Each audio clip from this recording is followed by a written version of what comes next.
Welcome travelers to the Academy of Magic. Last time, we have built this mighty castle in the middle of an endless seeming swamp. Today, we will descend into the caves below, climb to the very top of the Astronomy tower, and much more. So join me in today's epic adventure. We've already accomplished a lot in the last episode, but this time we're entering a whole new level. Starting with the source of magic in this area, a massive skull of an ancient being, located right underneath the academy. This will be the first thing you'll see when entering through the gates, followed by a narrow pathway leading down into the caves, where mages extract and study magical crystals.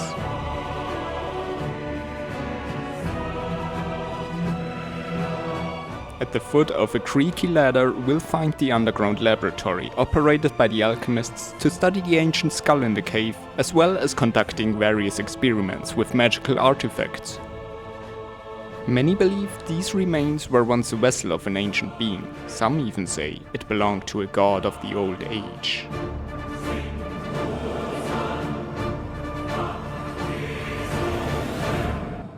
Now, let's turn our attention to the right side of the cave. As always, I started with the basic structure before texturing and adding details. This addition will not only serve as an extension to the laboratory, but also as an entrance to the academy itself, because right now we don't even have a way to get into the castle. Inside, we'll find lots of magical trinkets used in different experiments, and for now, we've completed the first part of our journey.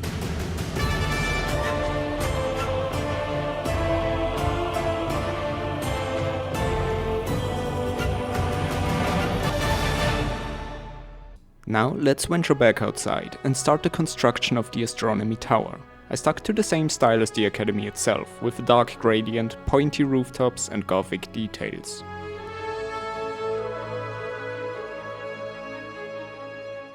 I even built a small telescope which I placed on top of the balcony. You don't even wanna know how long this took me to build.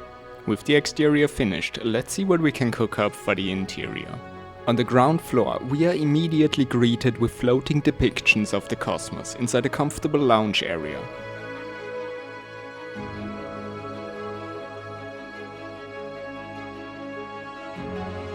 From here, we can make our way to the upper floors by stepping into a magical elevator.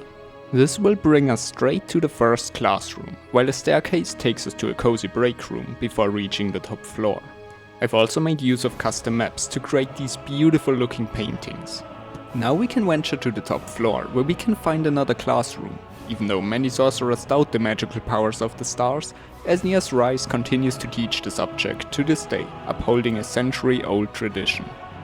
Back inside the academy, I still had empty areas and boring hallways. So that's what I started working on next, making sure all parts of the castle intertwine in some way and detailing everything with unique designs. I tried making the place feel alive, with different decorations like floating candles, scattered books and utensils, and even preserved creatures in glass cases. Slowly but surely, the build is becoming really fun to explore, with secret passages and new things around every corner. This completes the upper levels of the academy, so now we're gonna take care of the lower floors. Starting with the study room, which lays right next to the courtyard. In here we can also find books containing information about the academy itself, and even a cherished relic stemming from the Great War. If we venture down the hallway, we come across Sariel's chamber, who reportedly was the first student to ever perish at the academy after one of her spells misfired. The room was emptied, but curiously, various artifacts and trinkets started appearing, seemingly out of nowhere. The items have been identified to have belonged to Sariel before her untimely death. Thanks to this phenomenon, many believe that her ghost still occupies this room to this very day. Now, if you've watched the previous episode, you may remember the library. And while I'm happy with the design, I realized we need something bigger. And I really took that to heart by constructing an absolutely huge underground library that spans across the whole mountain and even contains one of my favorite classrooms thus far. This whole area was really fun to put together, and I found myself incorporating new designs for walls, ceilings and more to make every part of the library feel unique and interesting. From walls filled to the brim with dusty books to comfortable lounge-like areas, I made sure to include as many details as I possibly could to make this place come to life.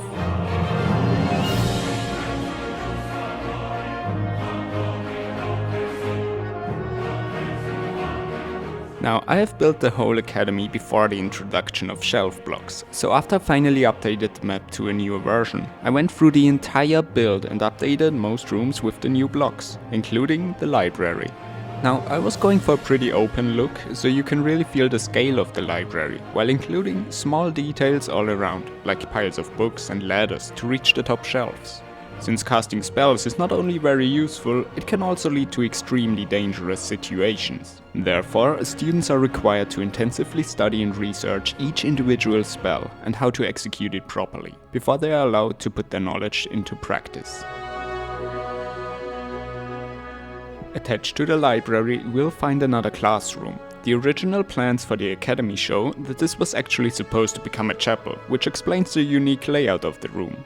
But because of how popular the school became, it has been repurposed and is now used to teach vital subjects. From here, we can take a staircase that leads to the second floor. Here we can find a small study room and the indoors balcony. Finally, I connected the first library entrance to the ground floor, while polishing everything with just a bit of extra detail. Now we have reached the main attraction of this place, a labyrinth of twisted staircases leading us further underground. I don't even know what it is about structures that mostly consist of stairs, but I feel like I have to include something like this in every big project of mine. And this section has become my favorite part of the whole build. Each branching path leads to a new interesting spot, making it really fun to explore. While this part of the library only reaches down a few floors, I tried to make it look like it could go on forever, if you're standing at the top at least. Of course, one thing every fantasy library needs are massive piles of books, simply stacked on top of each other. And the bottom of the staircase was the perfect spot for such addition. On this side, I decided to build a small room featuring a stone statue with walls covered in bookshelves.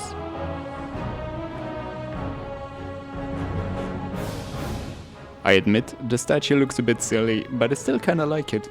Leave a comment on what we should call this monstrosity. Back on the bottom floor, I started detailing everything as well, and decided to go with soul lanterns as our main source of light, which offers a clear separation from the rest of the build. Should we choose to venture further ahead, we'll stumble across a new set of stairs. This path leads us through 3 different rooms, not only connecting the library with the laboratory in the caves, but also serving as storage for various artifacts and trinkets. I tried to create a clean transition from the wooden walls and floors to a mix of deep slate blocks that we've also used for our cave structures. I then decorated each floor with slight variations. While the rooms at the bottom contain storage containers, the one at the top serves as a break room for the miners and alchemists. On the opposite side of the library, I built another entrance, this time leading straight to the main gate.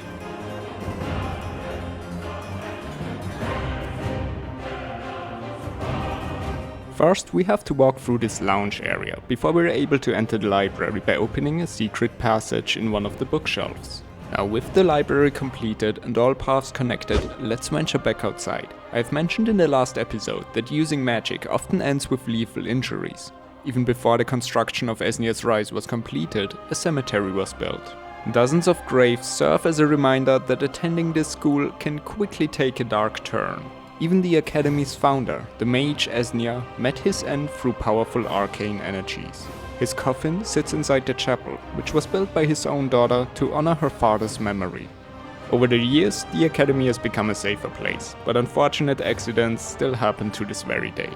While I liked the addition of the cemetery, the surrounding area still looked really bland, so I decided to cover the land in a dense forest. Now, let's take a look at what we cooked up.